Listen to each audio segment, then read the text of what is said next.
नमस्कार साथियों, मैं हूं सुधीर कुमार। आप सभी को अपनी YouTube चैनल सोशल लर्निंग में स्वागत है। दोस्तों, आज हम बात करने वाले हैं भारत के GST के बारे में। दोस्तों, हमारे देश के वित्त मंत्री निर्मला सीतारमण है। दोस्तों, हमारे देश में कई प्रकार के टैक्स लगते हैं, जिनमें एक टैक्स है GST, जिसे हम लोग गुड्स एंड सर्विस टैक्स कहते हैं। यह एक प्रकार का इनडायरेक्ट टैक्स है, जिसे हम लोग अप्रत्यक्ष कर कहते हैं। इसका मतलब यह है कि हम जब किसी वस्तु को खरीदते हैं तो इसे टैक्स के रूप में हम किसी दूसरे को देते हैं, और वह जो है वह टैक्स किसी दूसरा व्यक्ति ने सरकार को देता है, जिसके कारण इसे हम लोग इनडायरेक्ट टैक्स कहते हैं।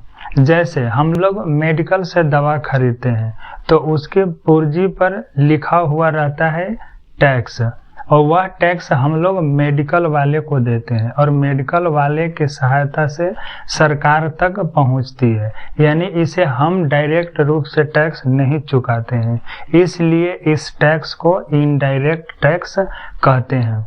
दोस्तों, यह टैक्स कई प्रकार के वस्तुओं पर लगते हैं।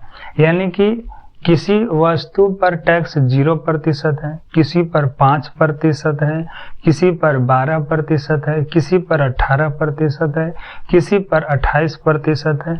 हम लोग जितने वस्तुओं को खरीदते हैं उसमें कुछ न कुछ टैक्स लगता है, और वह वस्तु को जो टैक्स दिया जाता है वह सीधे सरकार के पास जाती है।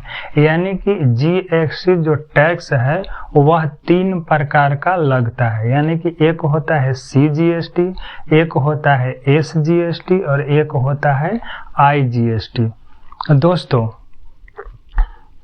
इस वर्ष में यानी कि 2024 के अप्रैल माह में जो भारत सरकार का जो GST टैक्स जो मिला है वह एक रिकॉर्ड को तोड़े हुए है।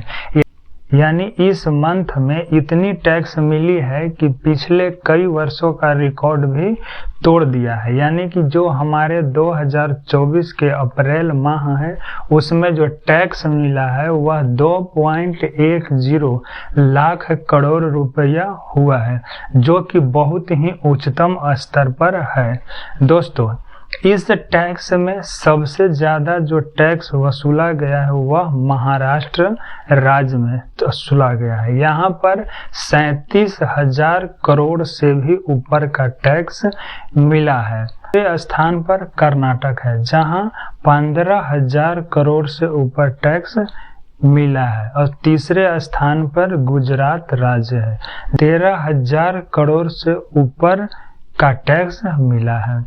दोस्तों, हम लोग जो भी वस्तु खरीदते हैं उस पे टैक्स लगता है, और इस पिछले माह में जो अप्रैल महीने में जो इतनी टैक्स मिली है उसका एक कारण है, क्योंकि पिछले माह से ही गर्मी का मौसम शुरू हो गया, जिसके कारण बहुत से मार्केट में AC खरीदा गया, कूलर खरीदा गया, पंखा खरीदा गया तथा अन्य अपनी आवश्यकताओं के लिए वस्तुएं खरीदी गई, जिसके कारण हमारे देश की जो वस्तुओं की बिक्री है वह धीरे धीरे बढ़ना शुरू हो गया, और इन वस्तुओं के कारण जो बिजली होती है उसका भी अधिक खपत होने लगा, जिसके कारण सरकार को भी उससे टैक्स प्राप्त हुई है।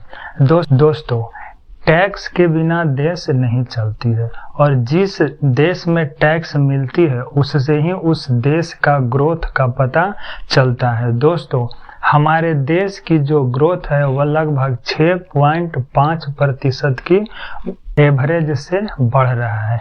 यदि इस औसत से वह बढ़ता चला गया तो आने वाले 4 से 5 वर्षों में हमारे जो देश की अर्थव्यवस्था है वह विश्व में तीसरी स्थान पर पहुंच जाएगी। दोस्तों, हमारे देश में जितनी वस्तुओं पर टैक्स लगती है वह हम लोग किसी न किसी माध्यम से उसका उपयोग करते हैं। जैसे कहीं सड़क बन रही है या किसी और माध्यम से हम लोग उसी का उपयोग करते हैं। दोस्तों यह वीडियो आपको कैसी लगी कमेंट बॉक्स में ज़रूर लिखिएगा। यदि वीडियो पसंद आई हो तो लाइक करें, अपने दोस्तों और परिवारों के साथ शेयर करें। यदि मेरे चैनल को सब्सक्राइब नहीं किए हैं तो सब्सक्राइब भी कर लें ताकि आने वाले मेरे सभी वीडियो का नोटिफिकेशन आपके पास पहुंच सके। धन्यवाद।